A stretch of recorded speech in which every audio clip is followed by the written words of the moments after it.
Welcome everyone to शिक्षा GS centre. और आज हम बात करने वाले हैं इंग्लिश चैप्टर की। जैसा कि हम सभी जानते हैं कि इंग्लिश एक बहुत इम्पॉर्टेंट लैंग्वेज है एग्ज़ाम प्रिपरेशन के लिए, और बहुत सारे ऐसे टॉपिक्स हैं जिनको कवर करना चाहिए हमें। तो बहुत ही साधारण भाषा में, हिंदी में हम लोग इंग्लिश को कवर करेंगे और आपकी इंग्लिश को एक नए लेवल तक लेके जाएंगे। तो अगर आपका पहले से बहुत अच्छी इंग्लिश है तो आप इसको देखिए वीडियो को अपनी रिवाइज करने के लिए, और अगर आपकी नहीं है तो हम एकदम फाउंडेशन से शुरू करेंगे। आज हम शुरू करेंगे पार्ट्स ऑफ स्पीच, और इसके साथ ये पूरी वीडियो सीरीज आएगी जिससे आप एक बिल्ड कर सकते हैं अपनी इंग्लिश वोकेबलरी को, अपनी इंग्लिश लैंग्वेज के नॉलेज को। तो सबसे पहले आज हम पार्ट्स ऑफ स्पीच से शुरू करते हैं, जो कि भाषा के भाग होते हैं। अब देखिए, कोई भी सेंटेंस बनता है तो उसमें जितने भी सेंटेंस होते हैं वो हर एक का एक अपना पर्पज़ होता है। तो उसी पर्पज़ के हिसाब से सेंटेंस में जो वर्ड्स यूज़ होते हैं उनको डिवाइड किया गया है। सबसे पहले आता है ओपन क्लास ऑफ वर्ड्स और दूसरा आता है क्लोज क्लास। अब ओपन और क्लोज में डिफरेंस क्या है? बहुत ज़्यादा डिफरेंस नहीं है। ओपन क्लास ऑफ वर्ड्स जो होते हैं वो ऐसे वर्ड्स होते हैं जिनमें नए वर्ड्स ऐड किए जा सकते हैं। जैसा कि हम देखते हैं टेक्नोलॉजी के साथ या फिर किसी लैंग्वेज के डेवलपमेंट के साथ नए नए वर्ड्स जुड़ते जाते हैं। तो ऐसे वर्ड्स जो जुड़ते जाते हैं वो ओपन क्लास में आते हैं, और क्लोज क्लास में आते हैं जिनमें नए वर्ड्स बहुत आसानी से नहीं जुड़ते हैं या फिर नहीं जुड़ते हैं, जो पहले से हैं वही माने जाते हैं। तो अगर हम देखें तो इसमें पहला आता है नाउन। जैसे कि आप देख सकते हैं गूगल एक नाउन है। गूगल एक नाउन है जो कि एक सर्च इंजन है, और googling is a new verb जो कि 25 साल पहले आज से नहीं हुआ करता था। तो इसीलिए इसको ओपन क्लास कहते हैं, क्योंकि इसमें इस टाइप की चीज़ें आती हैं जिनको they're open for addition.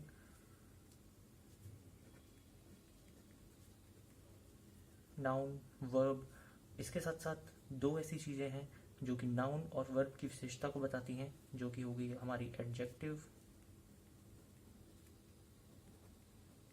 And adverb.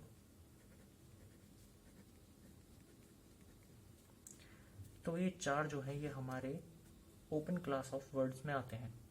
अब अगर देखा जाए क्लोज्ड क्लास ऑफ वर्ड्स, तो बाकी के जितने पार्ट्स ऑफ स्पीच बचे हैं वो इसमें आ जाते हैं। शुरुआत हम करेंगे प्रोनाउन से, उसके साथ हम देखते हैं इसके बाद जो पार्ट्स ऑफ स्पीच आता है वो है प्रीपोजिशन।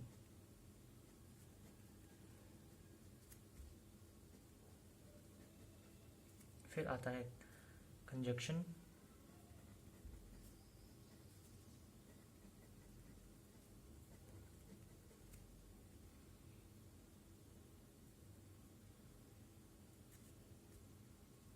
उसके बाद हम आगे बढ़ते हैं तो हमारा आता है आर्टिकल्स, और इसी के साथ एक और ऐड करते हैं डिटरमाइनर्स।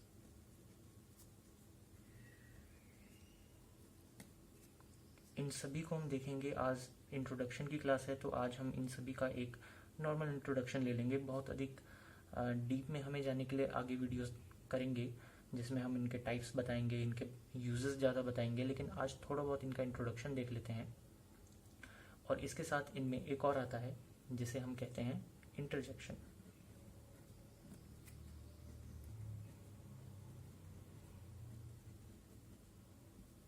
तो अब देख लेते हैं कि इनमें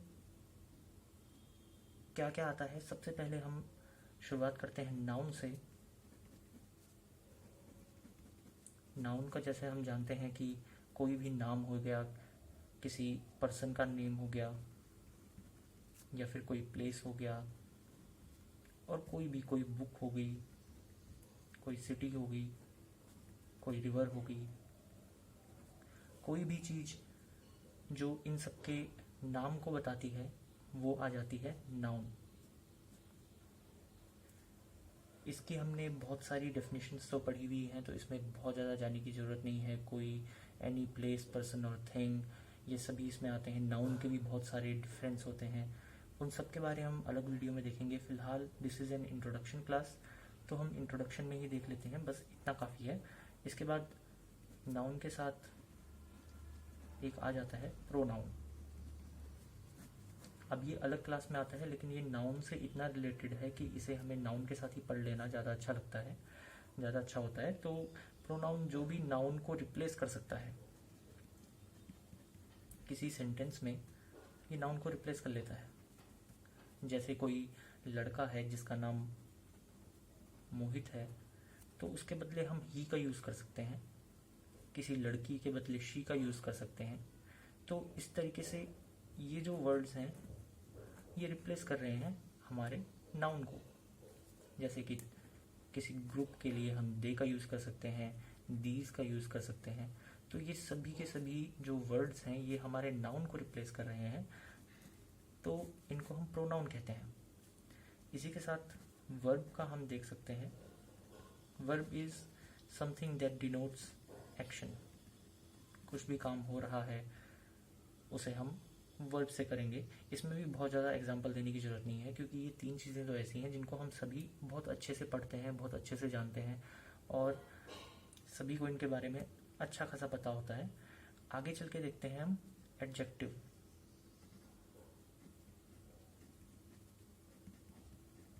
अब एडजेक्टिव ऐसे वर्ड्स हो जाते हैं जो कि हमारे नाउन की कोई स्पेशलिटी बताते हैं, विशेषता बताते हैं और हमें नाउन से रिलेटेड इंफॉर्मेशन देते हैं।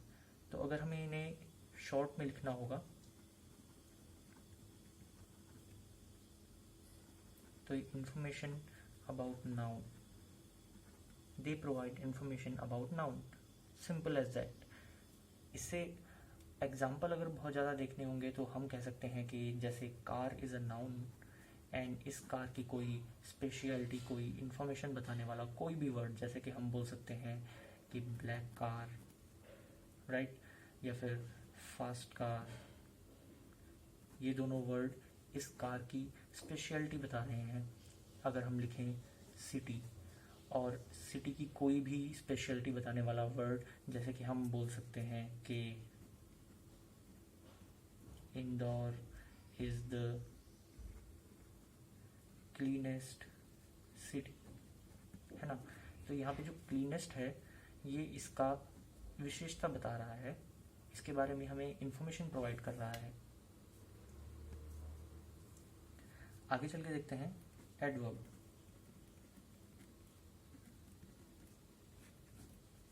एडवर्ब के बारे में जो इंफॉर्मेशन होती है, वो एडवर्ब जो हमें इंफॉर्मेशन देता है वो हमें वर्ब की देता है। अगर हमें वर्ब के बारे में कोई इंफॉर्मेशन चाहिए, कोई भी वर्ब हो, जैसे हम बोलते हैं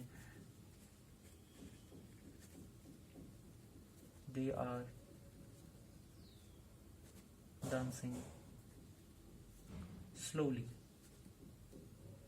तो स्लोली यहाँ पे हमें बता रहा है कि डांस कैसे हो रहा है।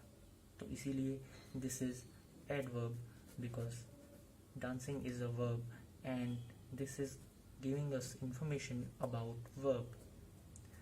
They is here pronoun and are is helping verb. तो इस तरीके से हम किसी भी सेंटेंस के जितने भी वर्ड्स यूज हुए हैं उनके टाइप को हम डिटरमाइन कर सकते हैं। और ऐसे बहुत सारे एग्जाम्पल आपको आगे देखने में मिलेंगे जब हम बहुत ही डिटेल वीडियो वर्ब के ऊपर बनाएंगे, तो उसमें बहुत सारे एग्जाम्पल देंगे जिससे कि हमें पता चलेगा कि किस तरीके से एडवर्ब्स का यूज़ होता है, किस तरीके से एडवर्ब्स के और भी डिफरेंट टाइप्स होते हैं जिनको हम आगे देखेंगे। अब यहाँ पर आप हम देख सकते हैं कि हमारा noun, adjective, verb and adverb ये हो चुका है, प्रोनाउन भी हो चुका है। इसके बाद अगर हम देखना चाहें प्रीपोजिशन। अब प्रीपोजिशन क्या होता है?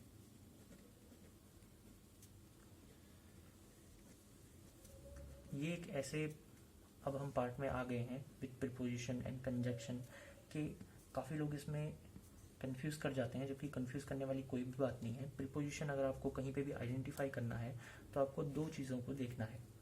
Preposition tells us about the moment और द पोजीशन, है ना। तो अगर आप को कोई भी वर्ड इंफॉर्मेशन दे रहा है कि where is the moment and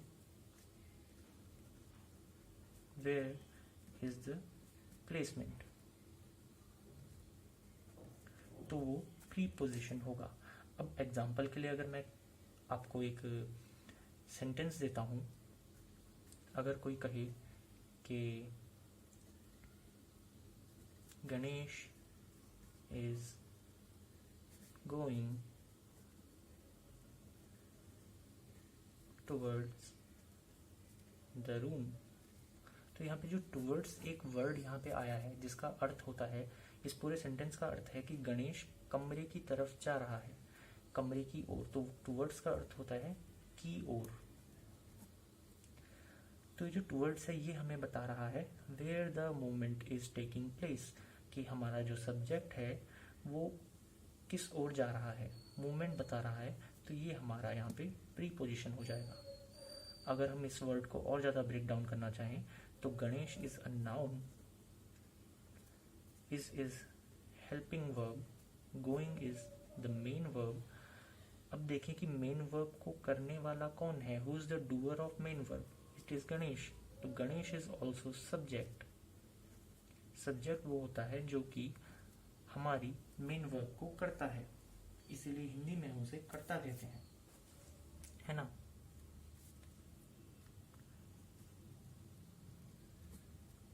अब अगर हम देखें तो द रूम यहाँ पे is also a noun, it is name of a place,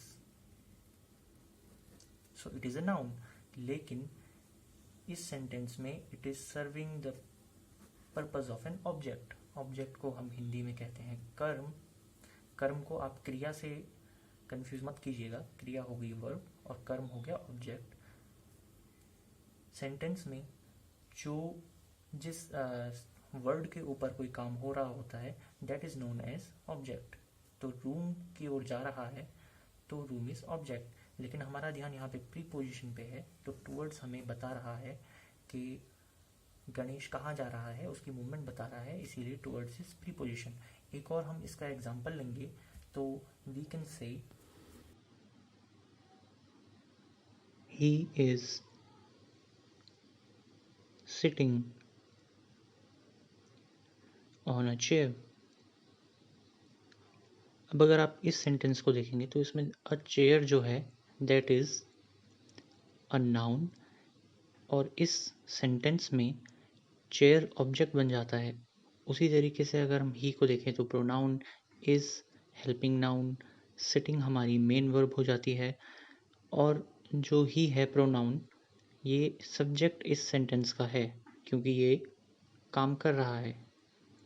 लेकिन यहाँ पर ऑन को देखेंगे तो it is going to be preposition, क्योंकि ये प्लेसमेंट को दिखाता है, हमारे कर्ता के, हमारे सब्जेक्ट के प्लेसमेंट को दिखाता है ऑन। तो अगर हम देखें तो प्रीपोजिशन जो है वो मूवमेंट और प्लेसमेंट दोनों को दिखाता है, और दोनों के एग्जाम्पल हमने देख लिए हैं। चलिए अब इसके साथ जो हम आगे बढ़ते हैं देखते हैं तो आता है हमारा अगला पार्ट ऑफ स्पीच जो कि है कंजक्शन। कंजक्शन की अगर हम डेफिनेशन को साइड में रख के सिर्फ देखें कि ये काम क्या करता है तो इट जॉइंस टू सेंटेंसेस, दो ऐसे सेंटेंस जो आपस में इंडिपेंडेंट होते हैं, उन दोनों को जोड़ करके एक सेंटेंस बनाना हमारे कंजक्शन का काम होता है। ये आसान भाषा में इसका एक डेफिनेशन हो गई। अब अगर इसका हमें एग्जाम्पल देखना है तो हम देखते हैं कि कौन कौन से वर्ड जो हैं कंजक्शन का काम करते हैं। हम देखते हैं एंड है, बट है, सो है, फ्यू है, फोर है, और बहुत सारे ऐसे वर्ड्स हो जाते हैं। एग्जाम्पल अगर इनका बनेगा तो देख सकते हैं I went to the bus station, ये एक अपने आप में सेंटेंस हो गया। अब मैं इसमें बट जोड़ के एक नया सेंटेंस और जोड़ रहा हूँ which was it was crowded. मैं बस स्टेशन पे गया लेकिन वो भीड़ भाड़ वाला क्षेत्र था, भीड़ से भरा हुआ था, और बट जो है इन दो सेंटेंसेस को आपस में जोड़ता है, तो it is a conjunction here. बहुत ही सिंपल इसका लॉजिक है, बहुत ही सिंपल कंजक्शन को आइडेंटिफाई करना होता है किसी भी सेंटेंस में जहाँ पे दो सेंटेंस आपको दिखें जो कि अपनी मीनिंग अपने आप में रखते हों और आपस में किसी एक वर्ड से जुड़े हुए हों। तो यहाँ पे बट हो गया। एंड का एक और एग्जांपल देख लेते हैं। एंड का साथ में ऐसा ही एक सेंटेंस बनाएंगे, I went to the market. ये एक सेंटेंस हो गया और एंड के साथ जोड़ के मैंने लिख लिया इट वॉज क्लोज्ड। क्योंकि आजकल लॉकडाउन है तो मार्केट वैसे भी क्लोज्ड ही होगा और एंड जो है इन दो सेंटेंसेस को जोड़ रहा है। तो यहाँ पे कंजक्शन एंड हमारा हो गया। इस तरीके से हम देखते हैं कि काफ़ी आसान कंजक्शन हो जाता है और इसमें कोई भी कन्फ्यूजन की बात नहीं है। आगे अगर हम देखें तो प्रीपोजिशन कंजक्शन साथ साथ हो गए हैं। इसके बाद बारी आती है आर्टिकल की and determiners. Article and determiners भी बहुत आसान है। थोड़ा सा इसमें कन्फ्यूजन हो जाता है एडजेक्टिव्स के साथ, लेकिन उस कन्फ्यूजन को भी एग्जाम्पल देख के दूर कर लेंगे। आर्टिकल्स एंड डिटरमाइनर्स, इसमें अगर हम देखें तो आर्टिकल तो हम सभी को पता है दो होते हैं, डेफिनेट एंड इनडेफिनेट। डेफिनेट में द आता है और इनडेफिनेट में ए और एन आता है। कहाँ कहाँ पे यूज़ होते हैं ये भी बहुत सिंपल है, इसमें कोई ज़्यादा बताने वाली बात नहीं है। लेकिन इम्पॉर्टेंट ये है कि ये जो हैं नाउन की स्पेशलिटी बताते हैं। लेकिन नाउन की जो स्पेशलिटी है वो बताने का एक पार्ट ऑफ स्पीच जो है वो है एडजेक्टिव। लेकिन फिर डिफरेंस क्या हो गया इसमें और जो हम अभी पार्ट ऑफ स्पीच पढ़ रहे हैं उसमें क्या है, एक एग्जांपल के साथ देखते हैं। एक मूवी का नाम है अ फ्यू गुड मैन। इस सेंटेंस में अगर हम देखें सभी पार्ट्स ऑफ स्पीच को अलग अलग करके अगर हम इस सेंटेंस में देखें तो जो मैन है वो तो हमारा नाउन हो गया। गुड जो है वो मैन की स्पेशलिटी बता रहा है, इसलिए हो गया हमारा एडजेक्टिव। लेकिन अगर हम फिर देखें कि गुड अगर नाउन जो मैन की स्पेशलिटी बता रहा है तो अ फ्यू क्या हो जाता है। अ फ्यू को अगर हम दो पार्ट में कर दें, दो वर्ड्स हैं तो अ तो हमें हमें पता है आर्टिकल है हमारा इनडेफिनेट आर्टिकल। फिर जो फ्यू आता है ये भी एक स्पेशलिटी बता रहा है कि there are few good man. तो ये हमारा हो जाता है डिटरमाइनर। ये यूजुअली ऐसी जगह पे यूज़ किए जाते हैं जहाँ पर एडजेक्टिव पहले से यूज़ हो रहा होता है और ये ऐसे वर्ड्स होते हैं जो कि ऑलरेडी एडजेक्टिव की तरह भी आप यूज़ कर सकते हैं। तो अगर आपको और डिटरमाइनर्स के एग्जाम्पल देखने हैं कि कौन कौन से होते हैं तो फ्यू, दैट, दीज, दोज और इस टाइप के बहुत सारे जो नॉर्मली एज एडजेक्टिव यूज़ किए जाते हैं उनको हम एज डिटरमाइनर भी यूज़ कर सकते हैं।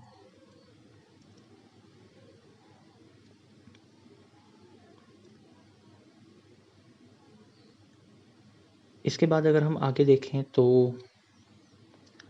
हमारे पार्ट्स ऑफ स्पीच में एक लास्ट पार्ट बच जाता है जिसे बोलते हैं इंटरजेक्शन।